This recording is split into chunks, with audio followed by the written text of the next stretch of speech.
Welcome to Cord Cutting Today for May 1st, 2019. This is the show where I give you a quick look at some of the biggest stories happening in the world of cord cutting right now. If you want to learn more about these stories, in the show notes down below, I'll pull a link to each story. You can read about them for yourself. Come up with your own opinions. I'd love to hear from you.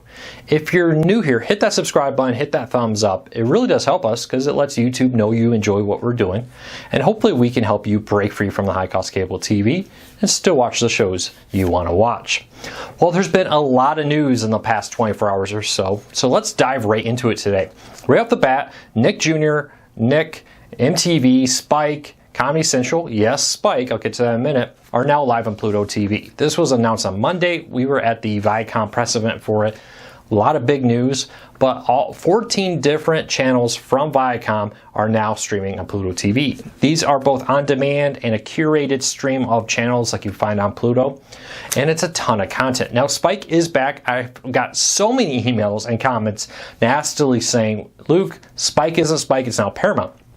On Pluto TV, they're bringing Spike back. So Spike is relaunching. They were very adamant and excited about that, how Spike is back, and you can watch Spike now on Pluto TV.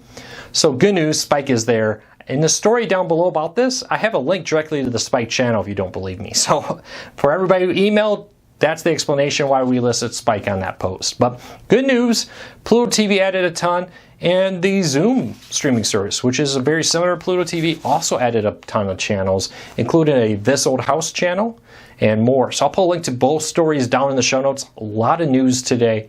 Check them out. Next up, AT&T and A&E networks have agreed to extend their deadline for negotiations. Last week, we reported how A&E networks, which include History and Lifetime, of course A&E, may be leaving DIRECTV Now and all AT&T TV networks. They had until yesterday to get this deal done. While good news is they haven't struck a deal yet, but they have agreed to keep A&E networks on DIRECTV Now and the other AT&T networks as negotiations continue. This also happened with Viacom, which is a positive sign. It probably means they're getting closer to some type of deal, and they've agreed to extend the deadline. How long this will go, does this necessarily mean a deal is done? We don't know. And it doesn't mean a deal is done. It is very likely that A&E networks could be dropped at any time now if negotiations fall apart. The good news is AT&T and A&E networks are talking, and the deadline for DIRECTV Now to lose A&E networks has been extended. For everybody saying that A&E networks is not on DIRECTV Now, you are correct if you're only looking at the Plus and Max package, the ones advertised. The older grandfather packages still include A&E networks. So keep that in mind. When we cover this, that is the reason. I got a lot of emails about that. Yes, A&E networks are still in the grandfathered DIRECTV Now packages. All right, next one up. Earlier this month, we learned that Amazon Prime Video is coming to Android TV, and I do know that some Android TV devices like the NVIDIA Shield already have it. This was because Amazon cut a direct deal with like NVIDIA to bring their app to the NVIDIA Shield. Now Google's Android TV platform is adding it to all their Android TV devices, which is good news for people like Sling TV, Air TV owners, or the Channel Masters DVR there, the Stream Plus. It is a great option now because it will have the Amazon app on it officially. No side loading needed, no any additional work to watch it. So good news, Android TV is getting a lot better. The best news is we've learned it's coming out this summer. We don't know an exact date, but the summer will be here before you know it. So keep a close eye on that in sometime in the summer of 2019, Android TV will be coming to, or Amazon TV will be coming to Android TV. Hopefully this means that YouTube TV, YouTube and YouTube Kids will be coming to the Fire TV this summer also. We still don't have a confirmed date for that. I'll put a link to the story down below. We also learned that there's new Android TV hardware coming out. We don't know what yet, though. Google just said that new announcements will be coming in the next couple of weeks. Is this another cable TV box replacement? There's been a lot of new Android TV devices, but they've been mostly being released in the realm of the idea that a cable provider replaces their set-top box with an Android TV device that's basically built primarily for cable. You can only get from the cable provider. Now, when I interviewed the new head of Android TV this January at CES, she very clearly said, though, they're going to put new standards in for the type of equipment that Android TV will require. Android phones already have this, where this says, here is the minimum specs you need to meet if you want to release an Android phone.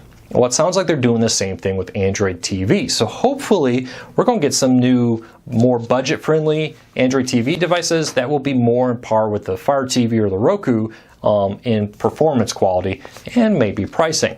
The low-end Android TV devices have a far lower performance threshold compared to like an NVIDIA Shield. So there's always been this big gap between the high-end Android TV devices that cost a lot more and the low end.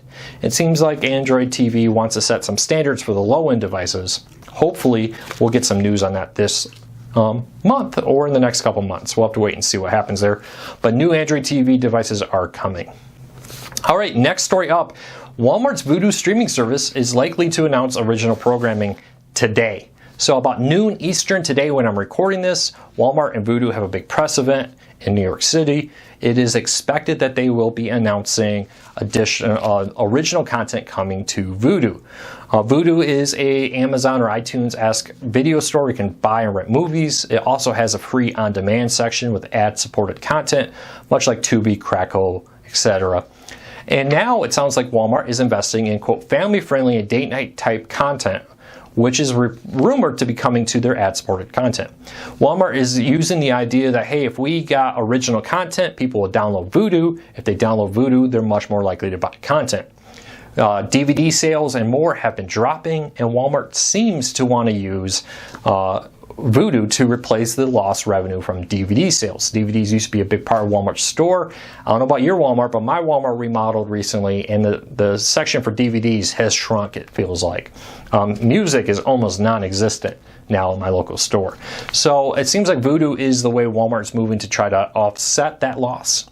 And with original content, they're hoping to bring you in, make you watch it, and then when you've watched that, maybe buy a movie, buy a TV show, make Vudu something that you're much more likely to use now. My question to you is, do you use Vudu?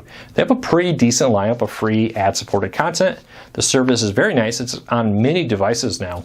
So if you haven't checked it out, maybe check it out. The great thing about, I like to play Vudu, Google Play, iTunes, Amazon, etc. against each other, because you never know when a good sale's coming. Sometimes like Vudu will have a sale that Amazon won't, or Amazon will have a sale that Vudu won't. So I would suggest keep an eye on both, because you never know when a good deal will come out. Especially with the rentals, because I often find that there are a lot of deals with like $2.99 or $1.99 movie rentals on recent movies that would usually cost you $4 or $5. If you watch the weekly sales, you may be able to pick it up for $1.99 or $2.99 to rent it. My wife and I often enjoy doing that. I often pick them up just because you get 30 days to watch it. If I know I have a trip coming up, hey, that's a good movie to watch on the plane, I'll save that for next week. So keep an eye on both. Play them against each other. That's the great thing about cord cutting. Unlike cable, you're not locked into one service with one option for movies. You have all these options out there. Take advantage of them. Speaking of options, Hulu has had a ton of news today. This morning, Hulu announced all kinds of new content. A new Marvel original shows, Pen 15's been renewed, and Hulu is limiting ads to 90 seconds. They're also going to cap the amount of times you see the same ad. They're also bringing out a new user interface this summer, which sounds just like what they announced in January, but part of the rollout, I guess, will continue this summer, not just in the spring of 2019. And lastly, they are now have 28 million subscribers to Hulu. That is a huge growth. According to Hulu, they are the fastest growing subscription streaming service in the United States right now. So good news, Hulu is developing and rolling out new content. 2 new Marvel shows coming next year. We got a trailer for the new Handmaid's Tale. Pen 15's been renewed. Remy's been renewed. A couple others have been renewed. Link in the show notes if you want to see all of them. But what I'm most excited about is the new user interface. Hulu's user interface is one of the biggest holdbacks for the service.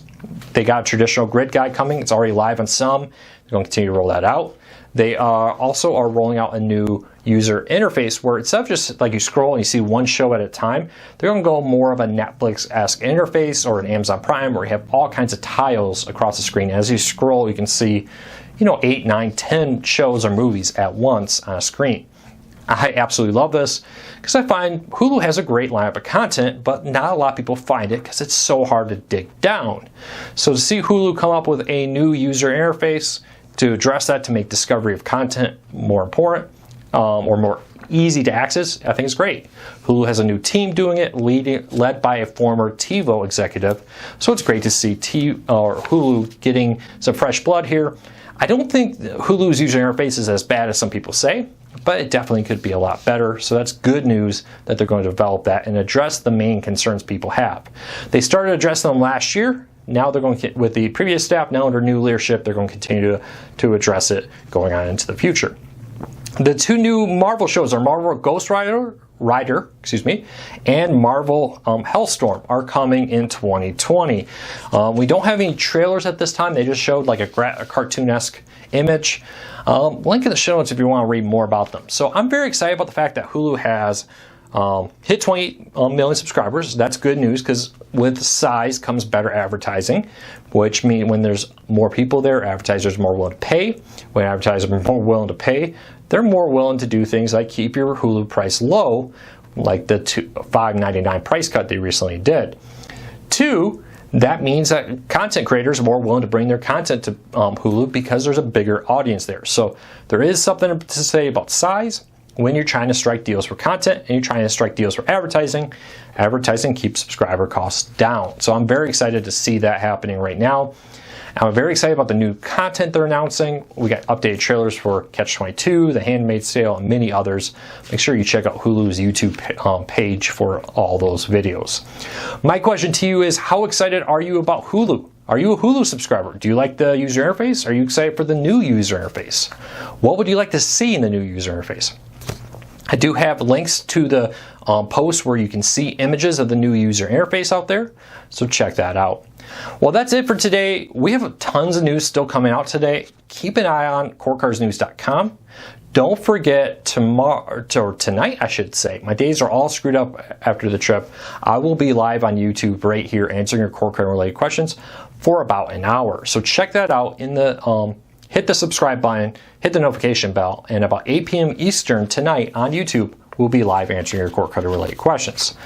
And I got the regular daily update tomorrow and something special. So make sure to check on Wednesday or Thursday, May 2nd, right back here at Core Cars News' YouTube channel for some type of really cool special launch here. So check that out. Thanks for your support. I really appreciate it. We will be back tomorrow and tonight. So take care, be safe, and I'll see you tomorrow.